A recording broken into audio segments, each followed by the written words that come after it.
आज मैं आपको सुनाऊंगा ब्राह्मण और बनिए की एक बहुत ही मजेदार स्टोरी।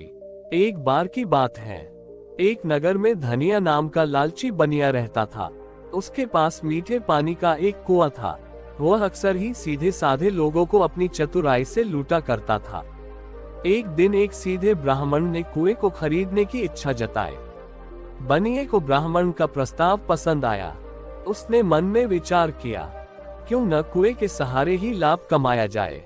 ये सोचकर बनिए ने वह कुआं उस ब्राह्मण को बेच दिया।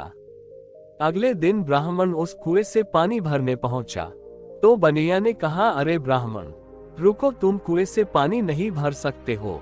ब्राह्मण ने जवाब दिया, मान्यवर, ये कुआं तो मैंने आपसे कल ही तो खरीदा था, अब इसका मालिक तो मैं हूँ।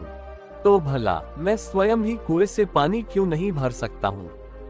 ब्राह्मण की बात सुनकर बनिया बोला, हाँ हाँ याद है, कुआं तो तुम्हारा ही है, लेकिन तुम इस कुएं से पानी नहीं भर सकते। तुमने मुझसे कुआं खरीदने की बात कही थी और मैंने तुम्हें कुआं ही बेचा था। कुएं का पानी तो मेरा ही है, तुम केवल कुएं के मालिक हो, मैं कुएं के पानी का मालिक हूँ। अगर तुम्हें कुएं में से पानी लेना हो तो एक बाल्टी पानी के लिए 50 रुपये देने होंगे। ये सुनकर ब्राह्मण बहुत दुखी हुआ। ब्राह्मण दुखी मन से राजा के पास पहुंचा और अपने साथ हुए अन्याय को बताकर न्याय के लिए प्रार्थना करने लगा। राजा ने सारी बात ध्यान से सुनने के बाद बनिया को बुलाया और पूछा, क्यों भई बनिए, जब ब्राह्मण ने तुमसे कुआं खरीद लिया तो फिर तुम कुएं के मालिक कैसे हुए।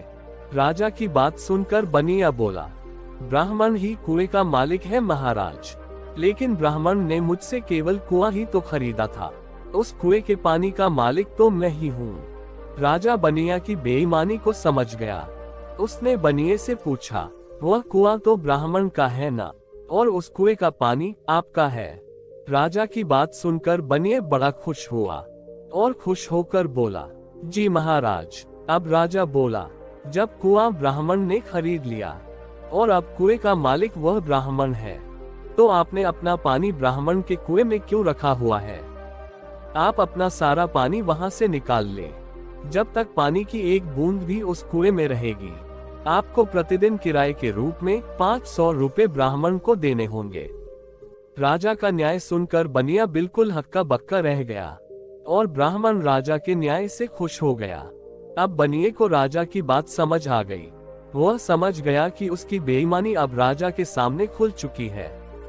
अब बनिया राजा के चरणों में गिरकर माफी मांगने लगा, मुझे क्षमा कर दीजिए महाराज, मुझसे गलती हो गई, मैंने लालच में आकर ऐसा अपराध कर दिया, मुझे क्षमा कर दीजिए, मैं भविष्य में कभी फिर ऐसी गलती नहीं करूंगा।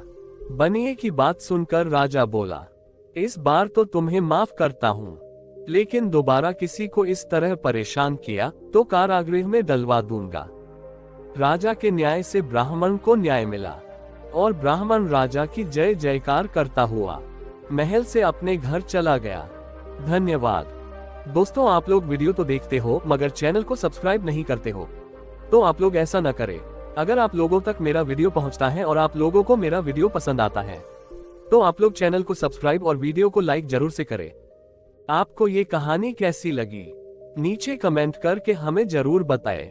अगर आपको ये कहानी पसंद आई हो तो अपने दोस्तों के साथ जरूर शेयर करें और ऐसी ही प्यारी कहानियां सुनने के लिए हमारे YouTube चैनल से जुड़े।